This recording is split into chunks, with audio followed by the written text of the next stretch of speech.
Okay, welcome everybody. So I'm going to call the Budget Advisory Commission meeting to order. So it's Thursday, November 10th. Thank you everybody for being here. And I'll also state, we'll go through the roll call in a minute, but we are aware that we currently do not have quorum. We need 6 people. We have 5, I believe. So what we're going to do is continue as a committee of the whole meeting. We obviously can't take action. We do have a resolution on our agenda for action. If we do achieve quorum by the time we get to that point, then we will take that up. And if not, we will reach out to the membership and consider the resolution and vote by email, which we are allowed to do. Not obviously not our default mode, but that is an option. So with that, I will ask. I guess first we will do the land acknowledgement and then we'll move on to roll call. So a land acknowledgement is a formal statement that recognizes and respects Indigenous peoples and the enduring relationship that exists between Indigenous peoples and the land. I'd like to acknowledge that we live and work on the unceded land of the Dena'ina people and thank them for their past, present, and future stewardship of the land on which we all live. And then I'll also state for folks, since we are doing a hybrid meeting, just a reminder that we are using Teams, so thank you for joining if you're online. Please note the Teams chat is not part of the audio recording of this commission meeting.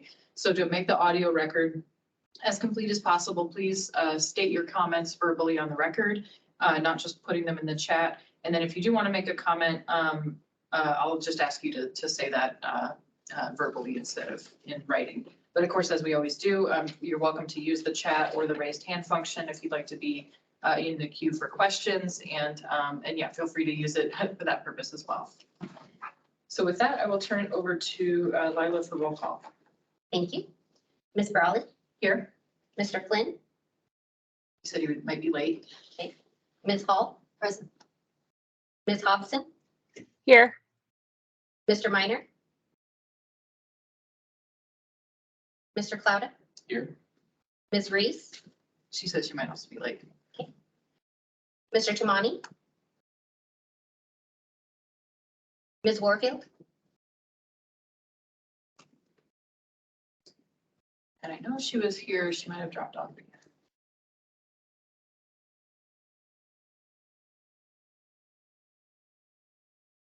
Okay, so as we stated, we don't currently have quorum, and so we are going to proceed as a committee of the whole meeting, which again means we can't take action, but we will hear our informational reports, and then we'll see if we do achieve quorum by the time we get to the resolution.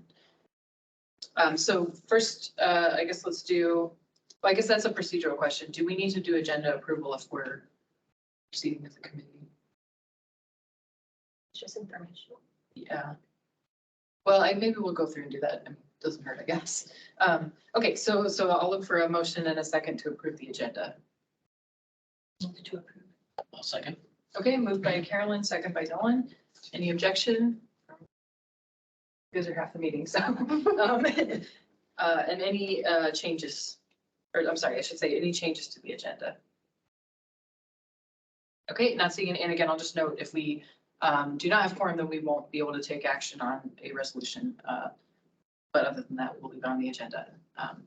So if there's no objection, okay, then we'll consider the agenda approved. Next, we'll have informational reports. So as the chair's report, I guess I'll just state for folks who are listening online, we held a work session last Thursday at this time to have a discussion about the draft budget. And so we were able to just have a conversation with OMB staff about some questions members had. We mostly talked about the operating budget, including the mobile crisis team, and otherwise at that time didn't identify any major, oh, I should say we also talked about the capital budget and the number or amount of bond projects that would be brought forward. And so we had a brief discussion and decided to bring an agenda or a resolution forward to this meeting. And so that work session, like all of our meetings, is available on YouTube. And I also will say for assembly report, I did communicate with Assembly Member Forrest Dunbar. He is normally the person who comes and gives our reports, but all of the Assembly members are currently downstairs, actually in a work session on the budget amendments. So they're not able to join us today. And so then we will move on to our Anchorage School District report. So I'll first ask School Member Kelly Lessons to speak and then staff. So go ahead, Kelly. Hi. Well, normally I follow Andy or Jim because they have the meat to share. I'll say that from the school board's perspective, it's been a very challenging fall as the administration has been diligently preparing different possibilities, as many of you know, for the district to mitigate what it anticipates is about a 68, maybe slightly less, $1 million fiscal cliff. And quite frankly, none of the possibilities are appetizing because there are students and their families and community members who care deeply about the 6 schools that have been proposed to be closed or repurposed, about programs like Immersion and Ignite, which are not being canceled, are not being proposed to be canceled outright, but are the options that we're getting would radically transform them. We've heard about possibly moving 6th grade to middle schools, ending 6th grade band and orchestra. We've heard a little bit about ASD virtual. There's just a lot of variables up in the air. And I think it's really important to know that the board is listening, but no decisions have been made at this point in time. It's my understanding that by our second meeting in December, the administration needs to have board consensus on what choices we will support. And then the administration will work to prepare the budget during the month of January for the board to then adopt it in February. I'll speak briefly to the school closure recommendations because I think that they're foremost on people's minds. Abbott Loop Elementary School is the one school that the administration has proposed to close entirely because it is, as I said, access to district needs. We've had declining enrollment, and the other school repurposings would promote consolidation. But this particular building would be more expensive for ASD to maintain than would it would provide us. It would be a burden for ASD to maintain. So the administration's recommendation is that we would demolish it using some existing funds, and then that land would revert to the municipality. So there's no profit in that option for the district, but at least it would stop the bleeding. The other 5 schools are being proposed to be repurposed. Birchwood ABC, the proposal was to repurpose it for the Eagle Academy Charter School and combine Birchwood students with Homestead Elementary School. The proposal for Clatt Elementary School was to move Clatt students to Campbell and Ocean View Elementary Schools, and then make space for Highland Academy and Paideia, which is the district's correspondence program. The proposal for Nunaka Valley Elementary School was to move its students to Chester Valley and Russian Jack Elementary Schools, and then repurpose the building as a pre-K academy, like a hub for many programs, or for many classes.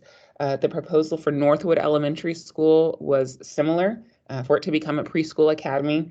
Its students would move to Lake Hood under the administration's proposal, and Wonder Park Elementary School, those students would, under the administration's proposal, move to Willowa and to Ptarmigan, and it would make space for the Alaska Native Cultural Charter School, which is currently housed in a sort of awkward wing of Betty Davis East High School, and the Stream Academy. And I will also add that Abbott Loop Elementary students would move to Cassoon and Trailside Elementary Schools. So I'm going to pause there because Andy has more information, but I'll also be happy to answer questions for the next 10 minutes. Thank you, Ms. Lest. I think you just made my job quite a bit easier, and I think you can start going first the rest of the time. But you know, the only thing I would really add would be the dates on those. We'll have town halls for Nunaka Valley on Monday the 14th, for Clatt on Wednesday the 16th, Abbott Loop on the 21st, and then Wonder Park on the 22nd, where we're discussing the closure and just getting feedback from community members and staff. I think those are at 6 o'clock. They are live streamed if you just wanted to watch them on the ASD YouTube channel. Those will be available. As far as next steps, you know, we'll present to the board at the first meeting in December what our projected fund balance is for the, or savings for the current year is, how much we might be able to absorb some of that 68 million that way, and then what that actual deficit is, because that deficit was generated based on our projected enrollment for the current year being stable into the next year. So hopefully we'll get our demographic projections back and be able to update that, and how that ties into our revenue amount as well. So that will change a little bit, but we're working on that now and plan to present that in a few weeks. Thanks. And I had two other thought bubbles that I wanted to share. The first one is that we've heard a lot about the base student allocation, and Andy and Jim and the finance team have been very diligent about showing us one slide in particular, really for a year now, showing what our current levels of funding have been since 2017 or since 2016-17 school year. And the delta between, right, the difference between the the base student allocation for next school year and what ASD believes it should be is $860. And that is a substantial amount of money. And I just wanted to share that there was unanimous support at this past weekend's Alaska Association of School Boards for boards across the state to understand that figure and to be able to advocate for that. And then there was one other, oh, the other thought was that we also passed a bond proposal for April's election, and it's about it's just north of $37 million and would impact 10 schools. And I'll pause there.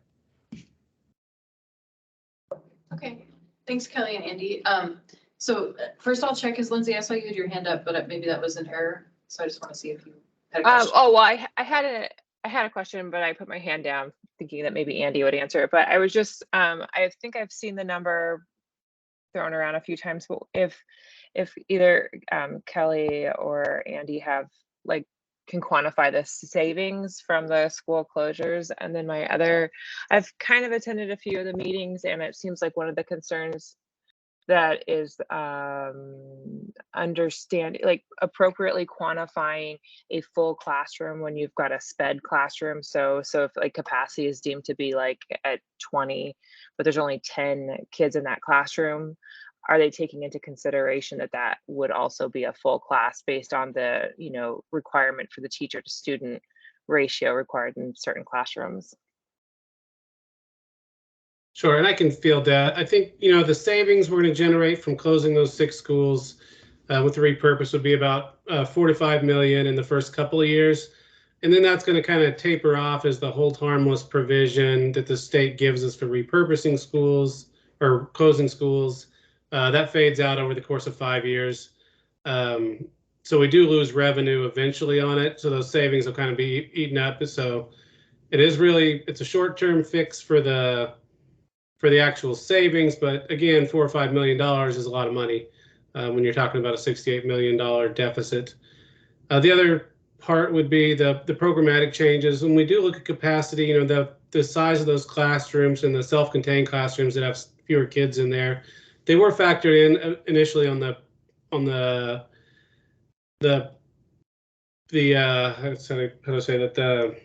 capacity in those schools were factored in with those smaller class sizes. So it is taken into consideration. And then we're talking about repurposing schools or where to move those students after the school closes. The number of special ed classrooms and the type of programs is being considered, and making sure that the receiving schools would have space and accommodations for them.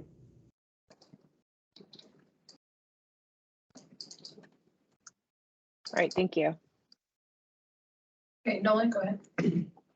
Yeah, I'm the $800 figure on the BSA.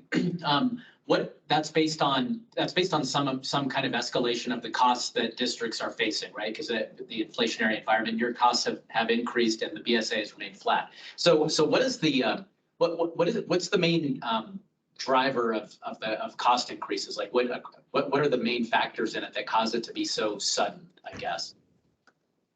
Well, I don't think it was sudden. I think this is something we've been addressing and either making cuts or using one-time money to soften the impacts. And you guys or in the community may not always see those, the use of one-time money as we don't really bring to the forefront when we use that money to not lay off people. The primary drivers, the district's about 86% salaries and benefits. So as our collective bargaining agreements, as those escalate and we provide people raises in line with inflation, then our cost for the labor pool goes up. There's other things like insurance has almost doubled in the last few years. It's just the cost of some of those things like property insurance, liability insurance. Those things have escalated past inflation. Utilities go up, everything we buy, gasoline, the cost of all these things go up, but primarily it is labor. And as a follow-up, is how much of it is driven by like cost of health insurance being so high? Typically that is embedded within our collective bargaining agreements. We've held cost escalation on insurance probably lower than what the actual inflationary rate for insurance is. In our district's health plan, we've put in, just like the Muni has, is that Vera clinic where we're limiting our overhead on it, but then just paying for the actual services that are passed through to us. It is a component of the increases in contracts, but I think it's probably fairly well in line with inflation as well, or at least overall inflation, and probably less than medical inflation specifically. Can I just briefly follow up? So that $860 figure, that comes from the slides from Jim and Andy. And I just put a link in our chat, but if you go to asdk12.org/FY24, that is a really fantastic hub for all of these budget discussions. And you can, not directly on that page, but through that page, you can click on and find links to our work session PowerPoints and recordings of our work sessions and other sort of data sets. But that $860 amount is the difference between an inflation-proof BSA, which would be $6,820, and the $5,960 BSA that the legislature has established for FY24. And I'll just say, frankly, the ASD administration has stressed that our need is $640, but that's because we have a little bit of remaining federal relief funds to rely on. And I think a really existential is not the right word, but there's a deep question. Do we want to be using some remaining federal funds to continue to backfill our budget, or should we be allocating those directly to student learning? And so I think it's really imperative, this is me speaking personally, that we advocate for the full difference between what the base student allocation is slated to be and what it needs to be adjusted for inflation. And I would echo that too. Okay. Any others have questions? I have a couple too, but. And Kelly, I know you have to leave, so. Sign off, but I trust everything with Andy. So thanks, guys. Have a great afternoon, and feel free to reach out to me if you have any follow-up questions. Okay, yeah, and thank you for attending. Bye-bye. Okay, well, Andy, I will direct my questions to you then. I just had a few. One, I was curious if you guys, and this might be in the materials you already have, but I was just curious kind of the bigger context for school closures, because I know obviously that's made a lot of headlines and people are concerned, rightly. So it's great to hear that at least most of the buildings would be repurposed if you guys do pursue those choices. And it sounds like the pre-K Academy is a great, I'm not familiar with that one, but it seems like a great potential use. But I was just wondering, maybe over the last 10 or even 20 years, what, maybe both school opening and school closures, do you guys have information about that? Because I know this isn't, this does happen sometimes. Yeah, I think over the last 10 years, we've only made closures. We've closed Mount Iliamna, which was on base. We closed Mount Spur, the Crossroad program, and the Avail program. Trying to think if there's another one that we closed, but I can think of those four offhand. There might be one other one, but those are the big school closures. Okay, so it has happened, but it's not a regular thing. No, not widespread for sure.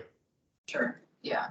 And then my other question was about the bonds. So I did see those were introduced on the assembly agenda, or it went through the consent agenda last night. So Are you guys looking at, because I know there's been in the past discussion about a 2-year bond cycle. And obviously we had a school bond this year, which did not pass. So what is the district's plan? And it sounds like maybe this is I don't know if it's a smaller than normal one or, well, maybe you can comment, how does this one compare to a typical bond package? And then are you guys switching back to an every year vote plan? Yeah, that's a good question. This bond proposal that we have is a little under 38 million, mostly roof replacements, structural seismic upgrades, and some, I think there's like secure vestibules in there as well for the front entrance of some elementary schools. But it's much smaller than in previous years. I think our last bond that failed was intended to be a 2-year bond for, I think, around 110 million in total. And this would probably be a 1-year bond at a little under 38. But it's, I think the intent would probably be to go back to yearly proposals. But again, that generally we take that direction from the school board as well. Sure. Okay. And then my only other question was about process, because I'm just thinking, or maybe you could just remind us what the next steps are in terms of the budget. So I'm familiar with the assembly has to vote on the budget without making changes, right? They can just determine the total. And so when in the next couple months is that going to happen? Right. So the requirement by city charter is that we turn our budget in to the city on the first Monday in March, not before or after. So it's a very specific date, although we've gotten some leeway in previous years, just how the calendars fell, to have that a little bit earlier so the city can see it before their first reading of it. Otherwise, it comes out like the day they get it or something, or the day after. But so the process is, that's the date we're working backwards from, is the first Monday in March. That gives the school board the 2 meetings in February to review and approve it in a special meeting if they require it. So we have up into between now and the end of January to get our budget completely done, have those cuts, whatever the administration's recommendation is going to be, get those to the board for at the end of January. So I don't suspect you'll hear a lot from us the month of January, but we will be in December discussing, here's what fund balance we think we might have available, here's what our actual projected deficit is, and then getting the board's concurrence on the items we've presented to them, whether they're going to have the appetite to make those reductions or not. Okay. And then I'm familiar with the bonds. I know the city has to basically decide what will go on the bond by late January. So I imagine there'll be more discussion between now and then about that. And so maybe that's something for our December meeting, is to give a little bit more detail about what the proposed bonds are on those, like you mentioned, those 10 schools. Yeah, and we can certainly do that. The other thing I would mention is when the budget does go to the assembly, they approve both our upper limit spending and our tax request. So I think they can make adjustments to either of those numbers, but they can't make any line item adjustments to our budget. Okay, yeah, thanks for clarifying. But they could decrease it if they choose. It's not like an up or down vote. Sure, okay, that's helpful. Okay, are there any other questions on the school district report? Oh, Carolyn has a question. Yeah, my understanding, very limited understanding, is that there's the potential for additional potential school closures in upcoming budget cycles. Is there any information or comment that you can provide about what it will take, or about, I guess, what the budget may have to look like in order to either have those as suggestions for a school board in the future, or I guess, I don't know, I guess if you could maybe comment on that as far as like, is there more to come when it comes to potential school closures, or are you hopeful that we won't have to get that far? I think, a lot of it just depends on our enrollment projections are that in, kind of the live birth data in Anchorage supports this, that our enrollment's going to be declining by 2% per year. We've lost about 10% of our students over the last 10 years or so. So we do, as just operational efficiency, probably need to reduce our footprint.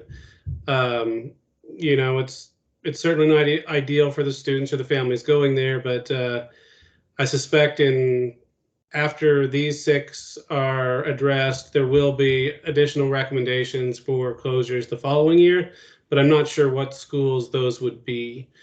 And a lot of this hinges on, it's more efficient to have, 400 or 500 kids in an elementary school than 150 or 200, just because of the number of sections you have in your grades. And so instead of having like 1 first grade, 1 second grade, 1 third grade, you have 3 in each level. And that way you don't have like these combo classes, and you can really kind of balance out your class size a lot better. In addition to having centralized like special services like special ed and ELL, gifted, those services in the school buildings and not having to be itinerant and traveling from school to school. So you have savings there in increases in services offered at those schools to those students by having a larger school.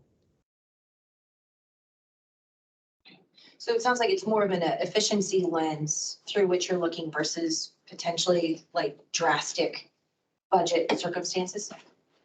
Well, right, it's both. I mean, it does say 4 or 5 million in the short term, but then long term, you are going to have those efficiencies and better services, or at least more centralized services for the students. Thank you. And it looks like Lindsay, you have your hand up. Yeah, I just had a question on that. What some of the feedback I heard, like particularly with Nunaka Valley, is that they don't.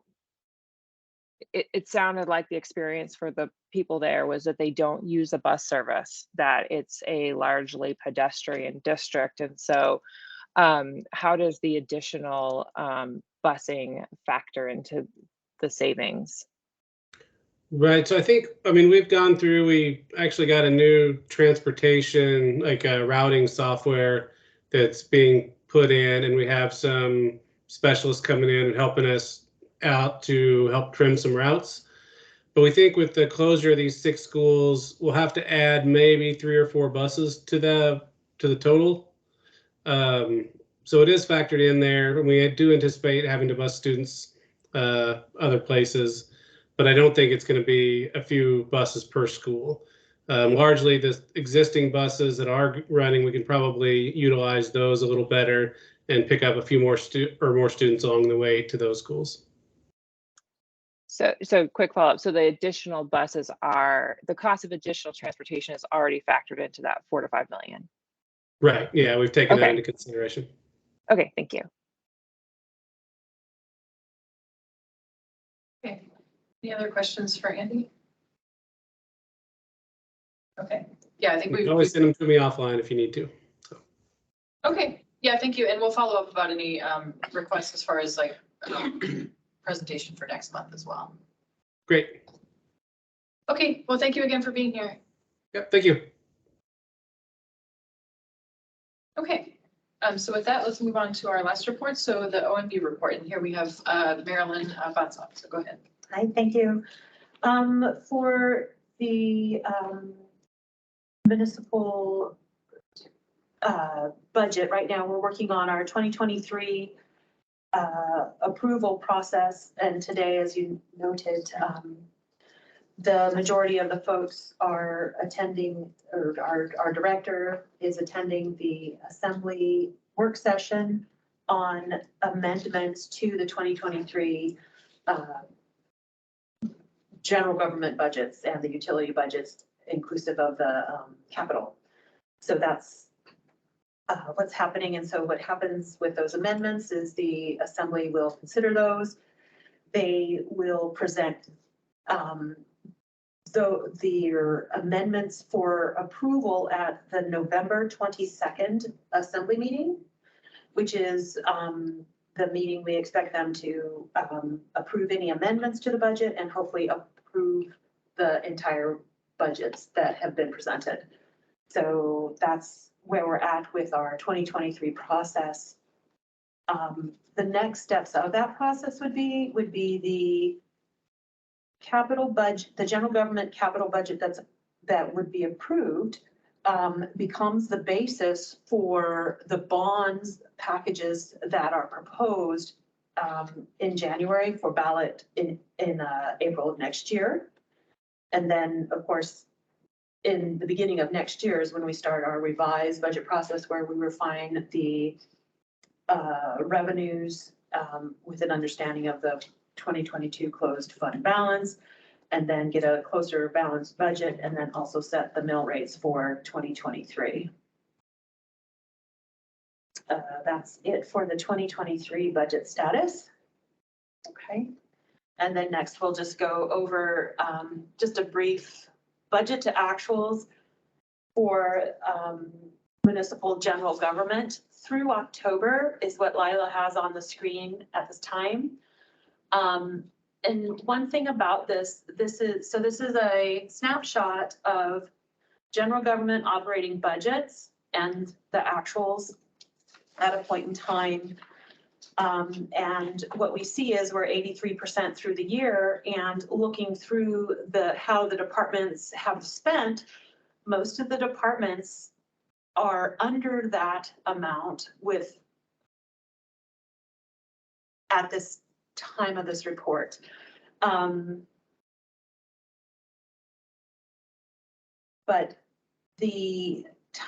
But due to timing of transactions, we actually expect a lot of departments to become more at budget by the end of the year.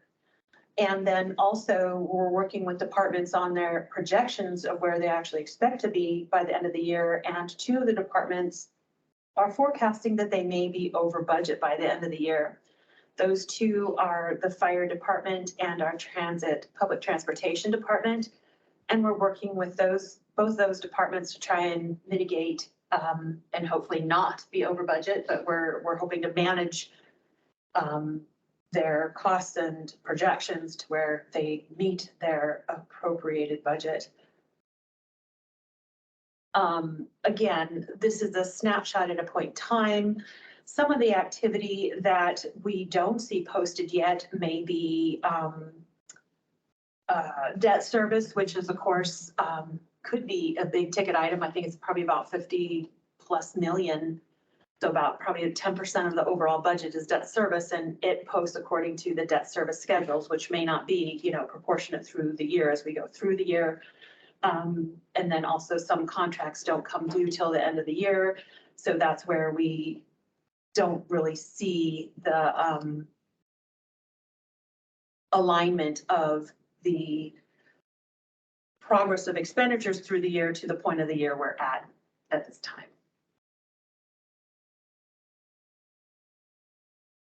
And that's all I have Okay. at this time, unless you have questions. Yeah, I guess I'll start with a question, then I'll see if other folks have them. So you mentioned fire and public transit are looking to be over budget, and it sounds like, I know both of those, obviously they use a lot of fuel because they're driving vehicles. And then with fire, I know there's often issues with like overtime pay. Maybe you could just comment on what the overages are there, or potential overages. I think you actually did characterize it well.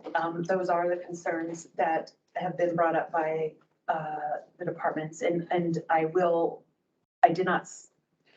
can get back to you with a more finite reason. But I will say again that what the departments are trying to do is manage those costs. But yes, fuel for public transportation, and actually I think fire, both, they're trying to manage within their budgets. Sure. Yeah, I think you don't need to provide more detail. I was just speculating. Okay. But yeah, thank you. Other questions? Carolyn, go ahead. A follow-up to that actually is, what have the other departments been doing to manage the fuel costs? Like I'm thinking maybe police in particular, they do a lot of driving, and how have they been able to manage the fuel costs associated there? Speculation at this time is they're probably, they are most likely incurring the same fuel costs as everybody else is, which are higher than anticipated budget, but that they may be able to absorb through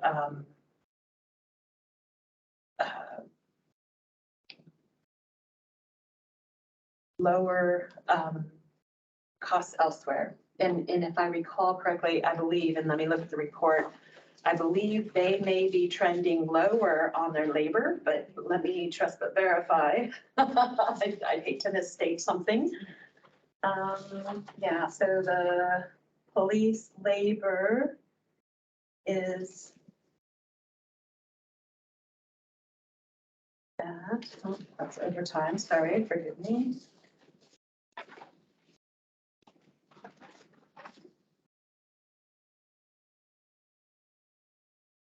Yeah, they're trending lower in their labor, which is, with that department, is a high labor cost.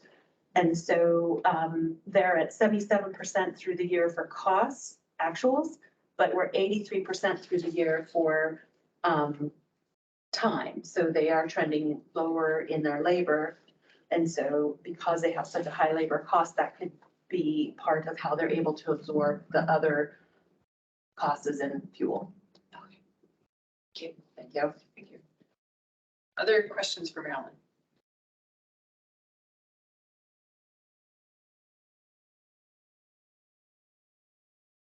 Not seeing any right now, and I know we have a small group, so so yeah, I think if there's no more questions, then we can move on. And thank you for your report. Thank you. Okay, so back to our agenda. So I'll also note we have not been joined by any new members, and so we are still operating without a quorum. So so we'll go just briefly into our department assignments. So just checking in. I guess at this point, I'll ask the members who are here if you have completed all three. And so I can start. So mine have been the health department and the information technology department and Merrill Field. And so I was able to meet with all three of those folks. And maybe we can just go around. I'll start with folks in the room. So I have not, and I have been bad, so I need to, I need to catch up on that so I can. Next one. Okay. I met with Development Services on September 2nd, and I met with the Director of OMB on September 2nd as well. And with Lila, so we're setting a meeting to discuss real estate's budget. Okay, great. Lindsay? I had one meeting scheduled, but the person that I was set to meet with was not confirmed, and so I need to coordinate with Lila to set those meetings up again. Okay, yeah, no problem. And just a reminder too, I know this was something we didn't have a set deadline for. We just wanted to, make time for these throughout the fall. So we certainly still have time, and maybe if you guys can follow up. And I know also when we first started, it was right when all the department heads were working on the budget. So hopefully things have calmed down a little bit, especially after the budget is passed. Although I know folks are always busy as usual. So.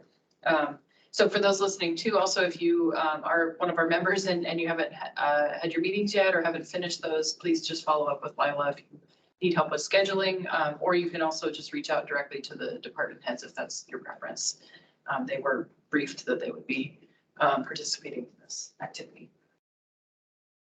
So with that, we have not been joined by any additional members, and so we do have a draft resolution that we're not going to be able to bring forward, obviously, since we don't have quorum.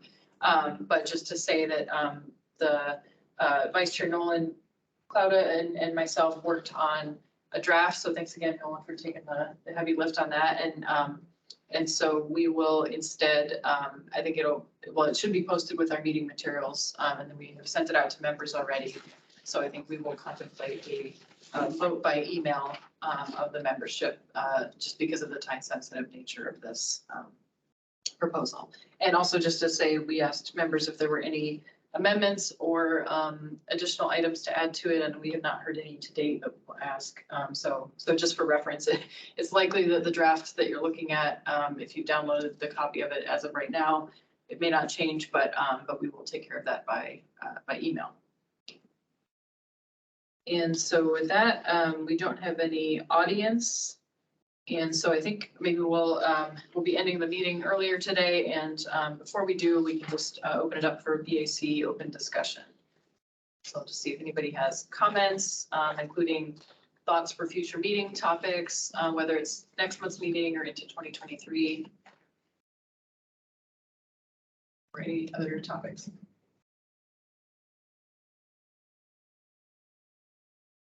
Okay, not seeing any. Can I ask a question on the resolution? Yeah, go ahead. So on page 1, the last full whereas, referring to the revised 2022 budget, I mean, is that just, I mean, is the idea to suggest that, I mean, without being overt, that perhaps keeping in line, we should also be increasing the budget? I mean, is there intent behind that? Or, yeah, right there. Oh, yeah. Well, and also I'll just state, you know, obviously we're not in deliberation or anything, but we can. I was looking for clarification.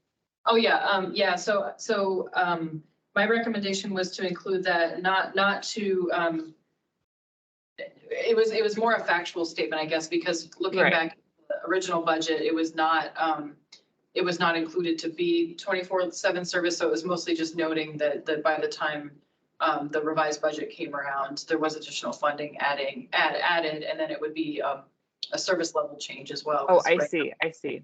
To Yeah. reflect that. Okay, gotcha. Okay, great. That helps. Thanks. Yeah, and then also in our work session last week, for folks who want to catch up on that, Courtney provided some information, and then she also recommended watching the work session specific and the committee meeting on this topic. But she was describing that part of the issue with implementing the 24/7 service has to do with the fire department's union rules and shift scheduling and all those kinds. So that's the sticking point, and why the mobile crisis team is operating now, not at that 24/7 level, even though that was the intent. So that's what we're working through for 2023. But yeah, at least in the draft as it's written right now, the recommendation isn't to, I believe, further increase, but just to follow through with that intent to provide that 24/7 coverage.